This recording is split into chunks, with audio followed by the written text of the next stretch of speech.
ચાંદની ચાંદની આજે શરૂઆત સેક્ટરથી જ કરશું તો ખાસ કરીને સિમેન્ટ સેક્ટર્સ પર CLSOનો એક રિપોર્ટ આવતો જોવા મળ્યો છે. તેમનું માનવું છે કે ગત વર્ષ પૂરા સેક્ટર્સનું પ્રદર્શન ખૂબ જ ખરાબ રહ્યું છે, પરંતુ ત્યારબાદ હવે તેઓ રિકવરીની અપેક્ષા રાખી રહ્યા છે અને ખાસ કરીને Q4 અને FY26માં સિમેન્ટની માંગમાં જે વધારો થયો છે તેની પણ તેઓ અપેક્ષા રાખી રહ્યા છે. તેને કારણે એક રિકવરી અહીંયા જોવા મળી શકે છે. તે સાથે તેમનું એ પણ કહેવું છે કે તેમને 15 લિસ્ટેડ સિમેન્ટ્સ કંપનીઓનું તેમને વિશ્લેષણ કર્યું છે, જેમાં ખાસ કરીને કંપનીમાં આ જેટલી પણ 15 કંપનીઓ છે તેના અગર વોલ્યુમ ગ્રોથની વાત કરશે તો તે Q3માં મિડ સિંગલ ડિજિટ પર જોવા મળ્યા છે, પરંતુ ખાસ કરીને ડિસેમ્બરમાં વોલ્યુમ ગ્રોથમાં પણ એક ઉછાળો તેમને જોવા મળ્યો છે અને ચેનલ ચેક પણ એ બતાવી રહ્યા છે કે જાન્યુઆરીમાં ખાસ કરીને સેલ્સ ગ્રોથ 6 થી 8% ઓલવેઝ વધતો જોવા મળ્યો છે અને હાલના સ્પોર્ટ્સ સિમેન્ટના પ્રાઇઝીસ છે તેમાં FY26માં YTD સરેરાશ લગભગ 1.5 થી 2% એક ગ્રોથ પણ જોવા મળ્યો છે. આ કારણસર લાર્જ કેપમાં તેમને અંબુજા સિમેન્ટ અને અલ્ટ્રાટેક સિમેન્ટ આ તેમના પ્રોફિટ પિક્સ છે, ટોપ પિક્સ છે અને મિડ કેપમાં દાલમિયા ભારત તેમને એક પ્રિફર પિક તરીકે તેઓ અહીંયા આપી રહ્યા છે. ત્યારબાદ નજર કરી લઈએ શેર્સ પર તો અપોલો હોસ્પિટલ્સ પર HSBCનો રિપોર્ટ આવતો જોવા મળ્યો છે, જેમાં તેમને બાય રેટિંગ્સ આપ્યા છે. લક્ષ્યાંક તેમને ઘટાડ્યા છે, તેમને ઘટાડીને ₹8,130 પ્રતિ શેર કર્યા છે. તેમનું માનવું છે કે Q3માં હોસ્પિટલ્સની આવક જે છે તે વાર્ષિક ધોરણે 13% વધી છે, પરંતુ સામે વોલ્યુમ્સ અને મિક્સ પ્રોડક્ટ છે તેમાં એક પિકઅપ પણ જોવા મળ્યું છે, પરંતુ અહીંયા આપણે જોઈ રહ્યા છે કે અહીંયા તેમને ટાર્ગેટ્સ તેમને અહીંયા ઘટાડતા આપણને જોવા મળી રહ્યા છે. ત્યાં જ UBSના રિપોર્ટ પર પણ ખાસ નજર કરીએ. અપોલો હોસ્પિટલ માટે બાય રેટિંગ્સ જોવા મળ્યા છે, તેમને લક્ષ્યાંક વધાર્યા છે અને ₹8,500 પ્રતિ શેર કર્યા છે.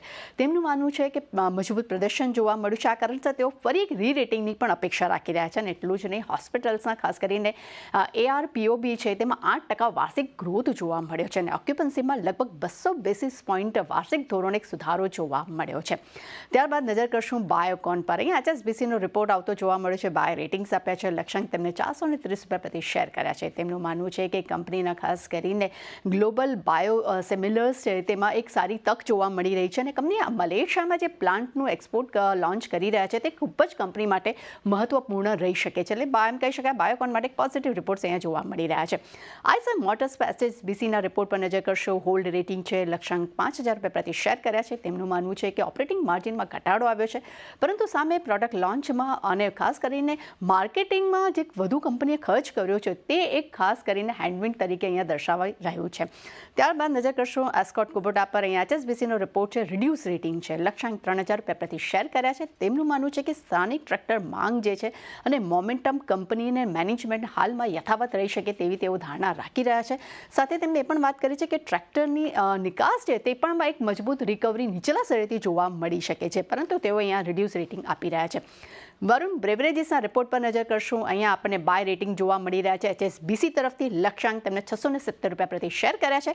તેમનું માનવું છે કે 25% નવી ક્ષમતા, ઇનોવેશન અને મજબૂત વોલ્યુમ્સ જે છે તે કંપનીને હાલમાં પણ તેઓ અલગ રીતે દર્શાવી રહ્યા છે. આ કારણથી એક પોઝિટિવ રિપોર્ટ્સ અહીંયા વરુણ બ્રેવરેજીસ માટે આપણે કહી શકાય. અને છેલ્લે નજર કરશું પર્સિસ્ટન્ટ સિસ્ટમ પર. HSBCનો રિપોર્ટ છે, હોલ્ડ રેટિંગ છે, લક્ષ્યાંક ₹5,650 પ્રતિ શેર કર્યા છે. તેમનું માનવું છે કે કંપનીના માર્કેટ શેરમાં સતત એક વધારો જોવાની તેઓ અપેક્ષા રાખી રહ્યા છે અને ખાસ કરીને FY27 સુધીમાં $2 બિલિયન આવકની પણ તેઓ અપેક્ષા રાખી રહ્યા છે. એટલે હું એમ કહી શકું છું કે CAGR જે તે 19% રહેવાની તેઓ અપેક્ષા આપી રહ્યા છે. ઓવરઓલ ચાંદની ઘણા બધા બ્રોકરેજ રિપોર્ટ છે, પરંતુ દરેક પર આજે સારી એવી એક્શન જોવા મળી શકે છે. જી, તૃપ્તિ.